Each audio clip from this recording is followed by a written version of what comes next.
وقل رب أدخلني مدخل صدق وأخرجني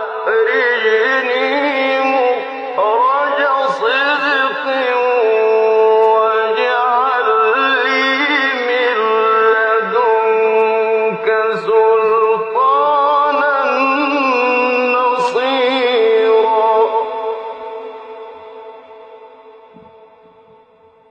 Chers frères et sœurs, lors du prêche de la semaine dernière, nous avions parlé de la bonne moralité en islam.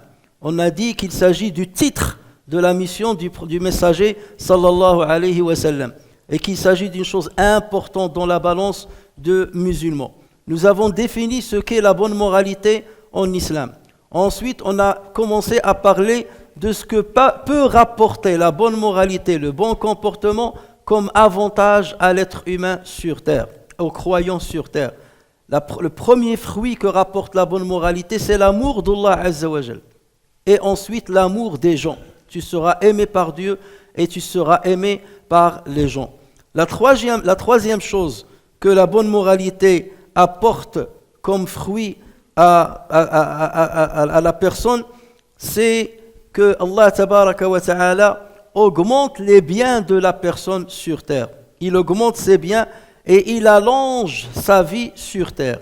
Il met de la bénédiction dans sa vie sur terre.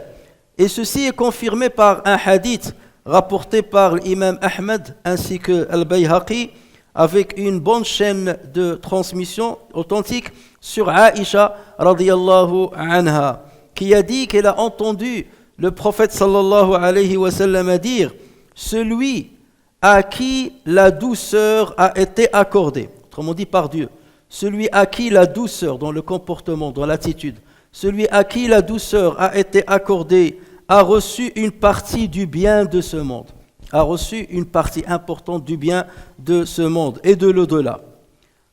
Ensuite, il a dit entretenir les liens de parenté, avoir une bonne moralité et être un bon voisin contribue à prospérer les foyers et à prolonger la vie.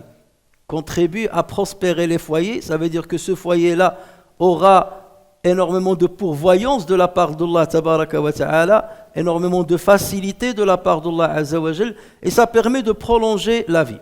Les savants ont expliqué ce que voulait dire le prophète sallallahu alayhi wa sallam par prolonger la vie, et ils l'ont interprété de deux manières. La première interprétation, c'est qu'Allah azza wa jal enrichit la vie de la personne avec les bienfaits. Cette personne, même s'il a vécu par exemple un laps de temps, on a l'impression qu'il a vécu le double, tellement il a fait du bien, tellement il était proche de Dieu, tellement il a obéi à Dieu, il a varié les bonnes actions, il a varié les bonnes relations avec les uns et les autres, il a eu tellement d'amis qu'on dit, celui-là, il a presque vécu 100 ans, un siècle, alors qu'il a vécu peut-être que 50 ans ou 100 ans. Autrement dit, ce qui compte, c'est comment on a valorisé les jours qu'on a vécu sur cette terre. Tu trouves une personne qui a vécu très longtemps sur la terre, mais lorsque tu fais un petit peu le bilan de sa vie, tu trouves que c'est une vie qui est misérable. C'est une vie qui est vide de l'intérieur. C'est comme s'il n'a vécu aucune journée.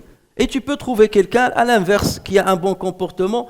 Allah Azza wa Jalla l'a enrichi par le bon comportement, qu'on a l'impression qu'il a vécu très longtemps. Telle est la première interprétation qui a été donnée à la parole du prophète sallallahu alayhi wa sallam. La deuxième interprétation, certains savants disent, c'est que réellement, Allah Azza wa Jalla allonge sa vie. Mais comment il l'a allongé ? Alors que nous savons par ailleurs qu'Allah Azza wa Jalla dit dans le Coran, quand leur terme vient, ils ne peuvent ni le retarder d'une heure, ni le hâter non plus. Comment on peut concilier entre cette interprétation et ce verset coranique ? Les savants disent que Allah tabaraka wa ta'ala, dès qu'il ordonne à l'ange de souffler l'âme dans le fœtus, qui est encore dans l'utérus de sa mère, Allah Azza wa Jal, il dit à l'ange, cet enfant-là va vivre 60 ans, si par exemple il maintient les liens de parenté, s'il se comporte bien, et il va vivre que 40 ans s'il ne se comporte pas bien. il a deux délais qu'Allah Azza wa Jal, dont Allah Azza wa Jal informe l'ange. Voici, s'il fait du bien, voici combien il va vivre plus longtemps. S'il fait le mal, voici combien il va vivre. Donc l'ange, jusqu'à la dernière minute, ne peut pas savoir combien cet être humain va vivre. Il attend qu'Allah Azza wa Jal lui donne l'ordre de retrancher l'âme de cette personne. Mais Allah Azza wa Jal sait à l'avance ce que va faire cet être humain. Et c'est à l'avance le terme qui lui sera accordé. S'il sait ce qu'il va faire du bien, donc il lui accorde un délai beaucoup plus large. Et s'il sait qu'il va faire du mal, il lui donne un délai beaucoup plus court. Donc c'est comme s'il y a deux délais.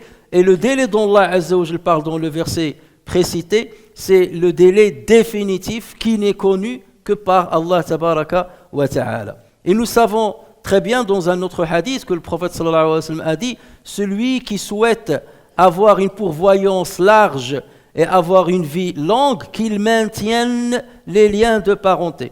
Qu'il maintienne les liens de parenté. Il verra qu'il aura beaucoup de prospérité matérielle et il vivra beaucoup plus longtemps.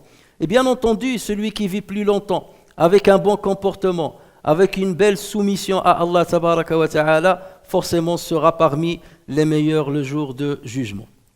Le quatrième fruit que peut nous rapporter la bonne moralité, c'est qu'avec peu d'œuvres, peu d'adoration rituelle, on peut atteindre les plus hauts degrés du paradis et on peut avoir des récompenses extraordinaires. Et ceci est conforme à ce qu'a dit le prophète sallallahu alayhi wa sallam dans un hadith sahih rapporté par Abu Daoud sur Aïcha radiyallahu anha. Cette dernière a dit, j'ai entendu le prophète sallallahu alayhi wa sallam dire, savez-vous qui est le véritable ruiné? Savez-vous qui est le véritable ruiné? Et les compagnons de répondre, le ruiné parmi nous est celui qui n'a ni argent ni bien matériel. Ni argent ni bien matériel. Et le prophète sallallahu alayhi wa sallam de les reprendre. Le véritable ruiné de ma communauté est celui qui viendra le jour de la résurrection avec des prières. Il a beaucoup prié, avec des prières, avec des jeûnes, avec des aumônes, mais qui aura insulté celui-ci, calomnié celui-là, mangé les biens de celui-ci, versé le sang de celui-là et frappé celui-là. On donnera alors à chacun d'eux de ses bonnes actions, on lui retranchera ses bonnes actions pour les donner aux autres parce que ça sera le prix du mal qu'il leur a fait. Et si ces bonnes actions s'épuisent avant que ces dettes ne soient réglées, on prendra leurs péchés et on les lui imputera. Puis il sera jeté en enfer. Wal-iyadhu billah. Et donc ce schéma qu'a brossé le prophète sallallahu alayhi wa sallam nous montre la gravité de celui qui ne tient pas une bonne moralité dans son comportement avec les autres. Et dans le hadith qui a été rapporté par Ahmed et Ibn Hibban sur Abu Huraira radiyallahu anhu, un homme est venu voir le prophète sallallahu alayhi wa sallam lui dire, ô messager de Dieu, telle femme, on parle de telle femme, on parle de la prière de cette femme, elle fait énormément de prières, on parle de la prière, de l'aumône et du jeûne de cette femme, mais elle ne cesse d'être nuisible par sa langue envers son voisinage. Elle ne cesse d'être nuisible par sa langue vis-à-vis de son voisinage. Et le prophète sallallahu alayhi wa sallam de dire, elle sera dans le feu. Elle sera dans le feu. Et tout ceci nous montre que le mauvais comportement, et quelque part, il peut consumer les hasanats que tu gagnes à travers la bonne pratique rituelle. Abu Daoud ainsi que At-Tirmidhi rapportent sur Abu Darda radiyallahu anhu que le prophète sallallahu alayhi wa sallam a dit, il n'y a pas plus lourd dans la balance du croyant le jour de résurrection autant que la bonne moralité. C'est ce qui pèse le plus lourd. C'est pas forcément la prière qui pèse. Elle pèse. La prière, elle pèse. Le jeûne, il pèse. Mais le bon comportement pèse plus lourd que les actions rituelles. Et ensuite, le prophète sallallahu alayhi wa sallam de dire, et certes, Allah déteste le vulgaire et l'obscène. Il déteste le vulgaire et l'obscène. Tout ceci pour que le prophète sallallahu alayhi wa sallam nous montre que nous avons deux engagements à respecter un engagement vis-à-vis d'Allah Azza wa Jal à travers les actes rituels, à travers dua, à travers la lecture du Coran, etc. Et nous avons aussi un autre engagement qui n'est pas moins important, c'est l'engagement envers les autres pour tenir et maintenir une bonne relation avec eux. Chers frères et sœurs, donc maintenant que nous avons parlé de ce que le bon comportement, la bonne moralité peut te rapporter et t'apporter comme fruit, la question qui demeure et à laquelle on doit apporter des réponses, c'est comment parvenir au bon comportement. Parce que le plus grand problème que nous avons, nous autres musulmans, c'est qu'il y a un grand déphasage entre la théorie et la pratique. Nous savons tout ce que je viens de dire, surtout ça c'est des rappels par rapport à des principes que nous connaissons dans notre religion. À chaque fois on trouve ces principes dans les hadiths du prophète, dans les versets coraniques, mais le problème c'est comment parvenir à la bonne moralité, au bon comportement. Il y a certaines personnes qui te disent, moi j'ai un comportement figé, j'ai un tempérament tordu que je ne peux pas changer. Et donc maintenant, que dois-je faire justement pour embellir mon comportement, ma moralité et changer? Le changement est possible et il y a des moyens pour y parvenir. Le premier de ces moyens, c'est l'invocation. Il faut toujours solliciter Allah tabaraka wa ta'ala. C'est lui le pourvoyeur, c'est lui qui distribue les biens, c'est lui le donateur. Autant il donne le bien matériel, il donne aussi le bien moral. Et le prophète sallallahu alayhi wa sallam n'était pas à l'écart de ce genre d'invocation.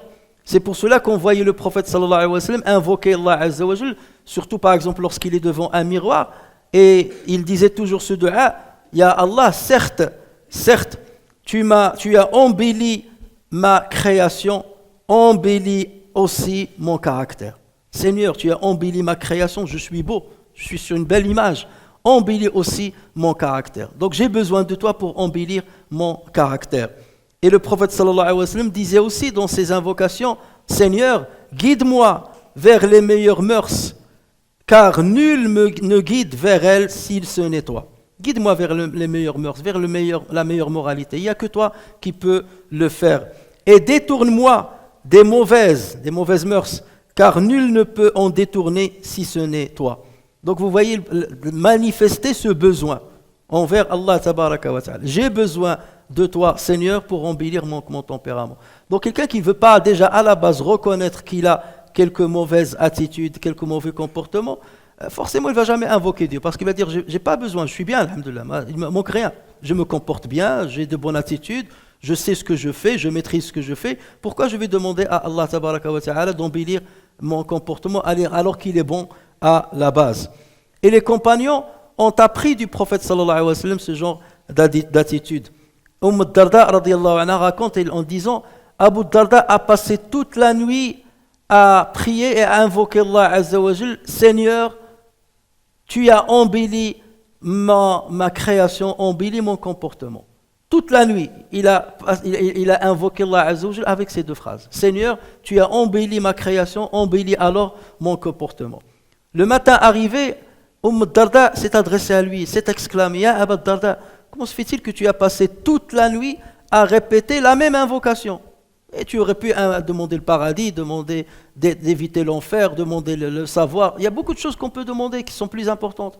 Et Abu Darda de lui dire, Ya Umma ad-Darda, le croyant, lorsqu'il a une bonne moralité, celle-ci finit par le faire entrer dans l'enfer, dans le paradis. Et lorsqu'il a un mauvais comportement, celui-ci finit par le faire entrer en enfer.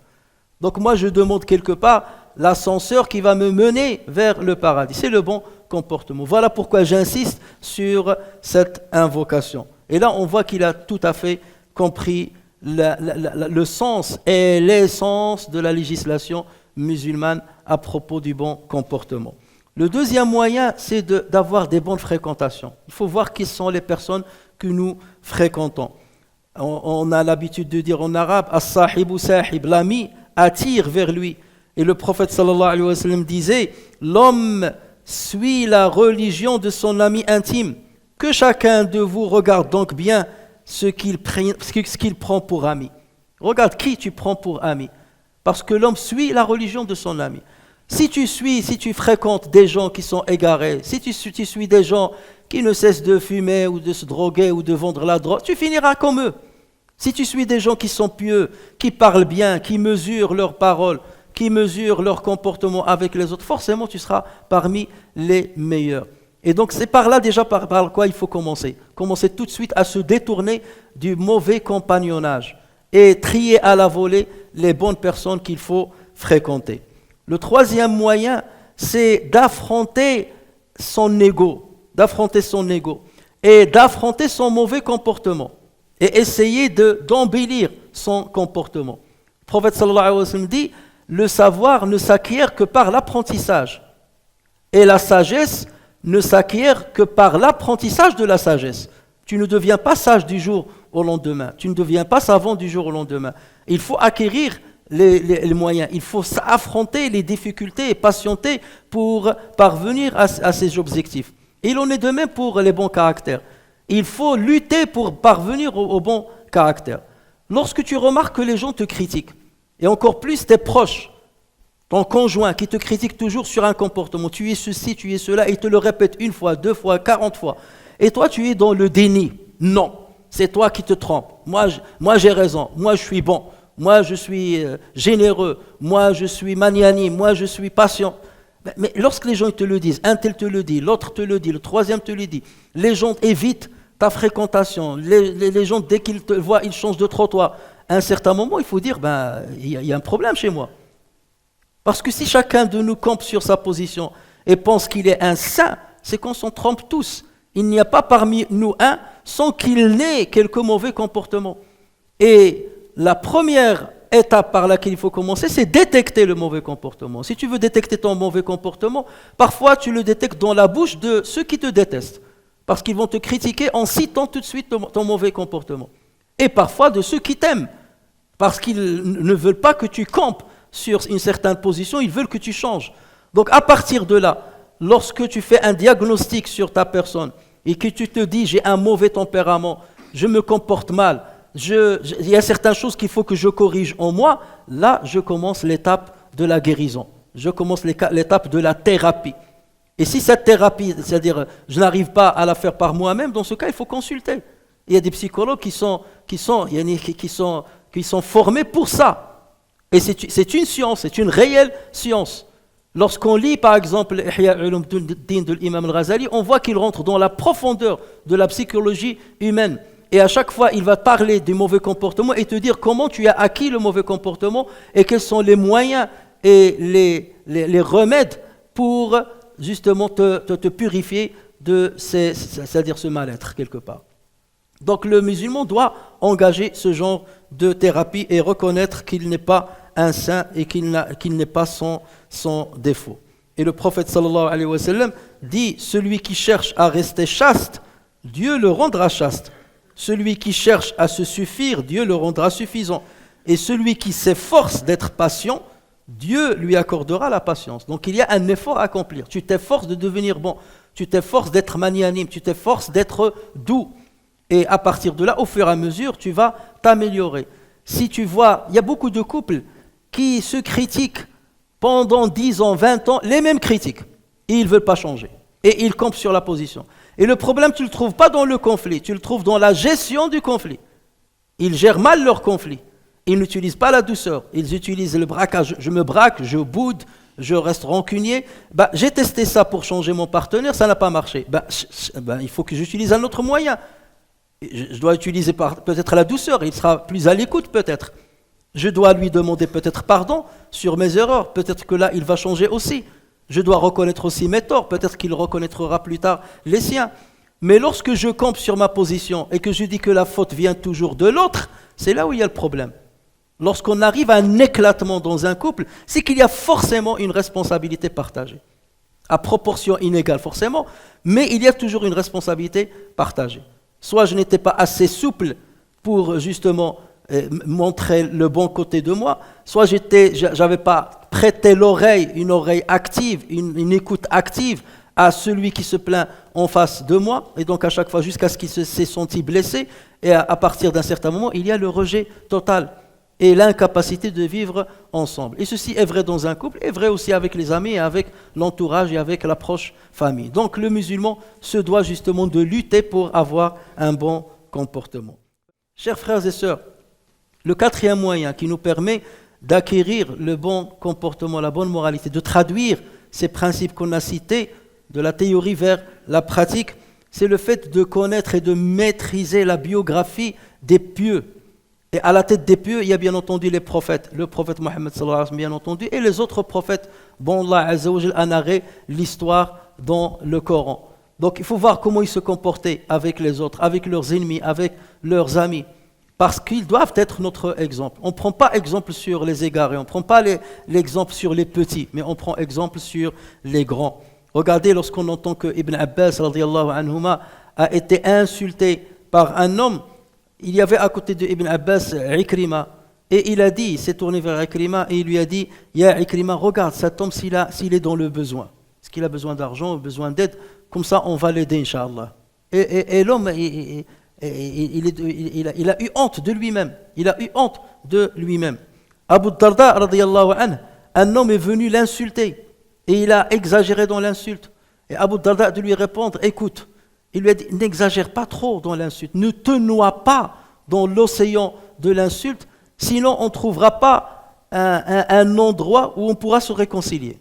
Si on s'enfonce, si on se noie ensemble dans un flot d'eau, on ne pourra pas s'en sortir, trouver un endroit sec pour que l'on puisse se concilier. Donc, ça limite un petit peu parce que c'est trop.